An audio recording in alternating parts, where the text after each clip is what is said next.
Let's be honest here, if you're a huge World of Warcraft fan, chances are that you already bought Cataclysm, the latest expansion touted as the biggest one yet. But what about you guys on the fence? After all, even if you don't buy Cataclysm, the associated patch adds Cataclysm's graphical updates, talent changes, and changes to Azeroth's 1 to 60 zones. But even with that in mind, Cataclysm is a fantastic expansion, and one of the best things to happen to World of Warcraft in a long time. Shh! Did you hear that?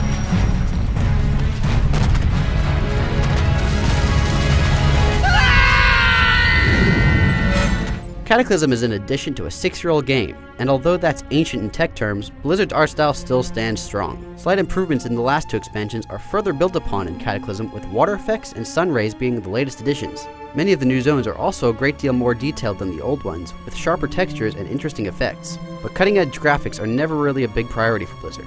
Story is, and Cataclysm has story out the wazoo.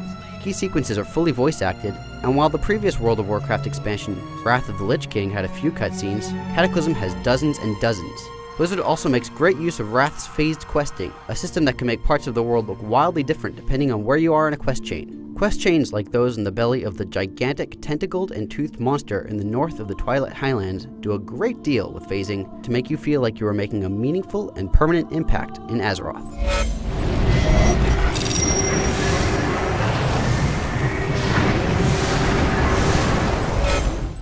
If story is one of the pillars holding Cataclysm up, then non-traditional quests are the other.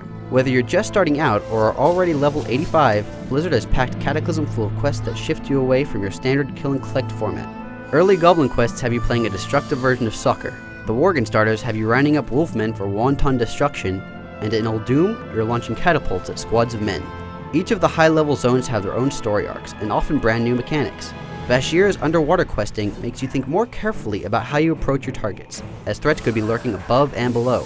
Hyjal transforms from lush green to fiery ruins, and occasionally sends you to the Firelands, a land of molten rock and fire elementals.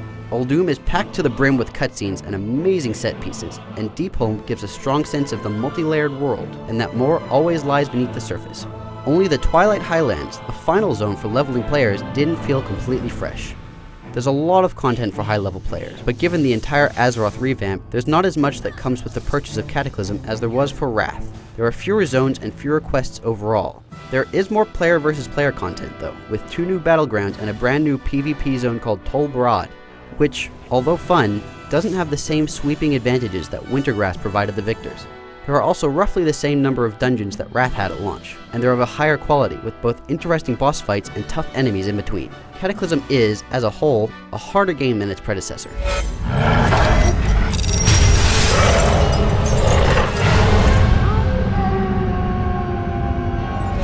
If you count the changes made to the wider Azeroth, Cataclysm is far and away the best expansion to any MMO to date. But even just counting what you get with the Cataclysm box, it's a lot of content and of the highest overall quality Blizzard has ever produced. Whether you're hardcore, casual, or have never even tried World of Warcraft, Cataclysm is worthy of your attention. It's streamlined, fun, and accessible.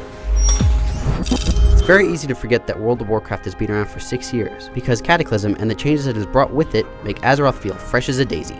For more coverage of World of Warcraft Cataclysm, head to IGN.com.